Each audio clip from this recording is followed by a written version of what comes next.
नकदी बरामदगी विवाद मामले में इलाहाबाद हाई कोर्ट के न्यायाधीश न्यायमूर्ति यशवंत वर्मा की मुश्किलें कम नहीं हो रही हैं और इन हाउस समिति की जांच में उनके खिलाफ आरोप सही पाए गए हैं, जिसके बाद अब उनके खिलाफ एफआईआर दर्ज करने की मांग को लेकर सुप्रीम कोर्ट में याचिका दायर की गई है।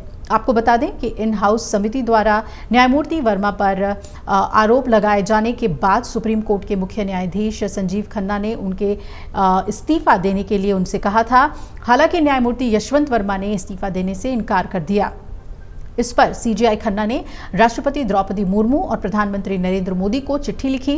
वकील मैथ्यूज नेंदुमपरा और 3 अन्य द्वारा न्यायमूर्ति वर्मा के खिलाफ तत्काल आपराधिक कार्यवाही शुरू करने की मांग को लेकर याचिका दायर कर दी गई है। इस याचिका में कहा गया है कि इन हाउस समिति ने न्यायमूर्ति वर्मा के खिलाफ आरोपों की प्रथम दृष्टया इसे आरोपों को सही पाया है। प्राइमा फेसी ये बिल्कुल सही लग रहे हैं और याचिका में इस बात पर जोर दिया गया है कि आंतरिक जांच से अनुशासनात्मक कार्रवाई हो सकती है, लेकिन ये लागू कानूनों के तहत आपराधिक जांच का विकल्प नहीं है। इससे पहले मार्च में भी इन्हीं याचिकाकर्ताओं ने सुप्रीम कोर्ट में एक याचिका दायर कर आंतरिक जांच को चुनौती देते हुए औपचारिक पुलिस जांच की मांग की थी। हालांकि सुप्रीम कोर्ट ने आंतरिक कार्यवाही की लंबित प्रकृति का हवाला दिया और याचिका को समय से पहले खारिज कर दिया था। अब जांच पूरी हो चुकी है। अब याचिकाकर्ता कह रहे हैं कि आपराधिक कार्रवाई में देरी नहीं होनी चाहिए।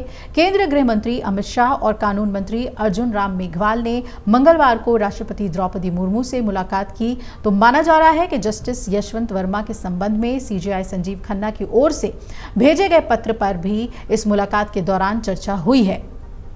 जस्टिस वर्मा के खिलाफ आंतरिक जांच समिति ने अपनी रिपोर्ट सीजेआई खन्ना को सौंप दी थी और इसके बाद उनकी ओर से राष्ट्रपति और प्रधानमंत्री को रिपोर्ट पत्र समेत प्रेषित कर दी गई और इस पत्र को सीजेआई खन्ना ने सार्वजनिक नहीं किया, पब्लिक नहीं किया, लेकिन सूत्र ये बता रहे हैं कि उन्होंने पत्र में जस्टिस वर्मा के खिलाफ महाभियोग प्रस्ताव लाने की सिफारिश की है, जिसकी वजह से जस्टिस वर्मा की ओर से इस्तीफा देने से इनकार करना बताया जा रहा है। दरअसल आंतरिक जांच की प्रक्रिया में पेश होने वाली रिपोर्ट अगर न्यायाधीश के खिलाफ होती है तो ऐसे में सीजेआई द्वारा इस्तीफा देने को कहा जाता है। हालांकि ये पेशकश बाध्यकारी नहीं होती और ऐसे में सीजेआई न्यायाधीश के खिलाफ महाभियोग प्रस्ताव लाने के संबंध में प्रेसिडेंट और प्राइम मिनिस्टर के पास रिपोर्ट भेजते हैं। आज सीजेआई खन्ना ने जस्टिस वर्मा के संबंध में पूछे गए सवाल पर उन्होंने जवाब नहीं दिया और ये ज़रूर उन्होंने कहा कि जज को सकारात्मक और नकारात्मक दोनों पहलुओं पर गौर कर कदम उठाना होता है, जिसका आधार तथ्य होते हैं। एक जज के लिए संतुलन कायम रखना बहुत ज़रूरी होता है। अब देखना है कि जस्टिस वर्मा के खिलाफ कब तक सदन में महाभियोग प्रस्ताव लाया भी जाता है या नहीं लाया जाता है, क्योंकि ये प्रक्रिया बहुत लंबी होती है और पिछले 5 सालों में महाभियोग प्रस्ताव अंजाम तक नहीं पहुँचे थे।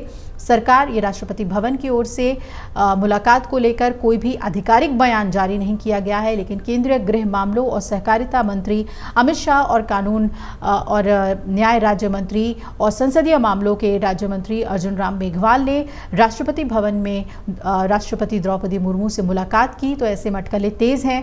देखना यह है कि जस्टिस वर्मा के खिलाफ महाभियोग प्रस्ताव को लाने संबंधी अटकलों पर कब तक विराम लगता है। और आज भारत के 92वें सीजेआई के तौर पर जस्टिस बीआर गवई को राष्ट्रपति भवन में शपथ दिलाई जानी है। तो एक तरफ बीआर गवई नए सीजेआई हो जाएंगे, दूसरी तरफ जस्टिस वर्मा का ये मामला भी गरमाया हुआ है। इस पर आगे क्या होता है ये देखना बहुत ही अहम होगा। अगर आप ये वीडियो YouTube पर देख रहे हैं तो हमारे चैनल को सब्सक्राइब कर बेल आइकन दबाएं और Facebook पर देख रहे हैं तो हमारे पेज को लाइक करें।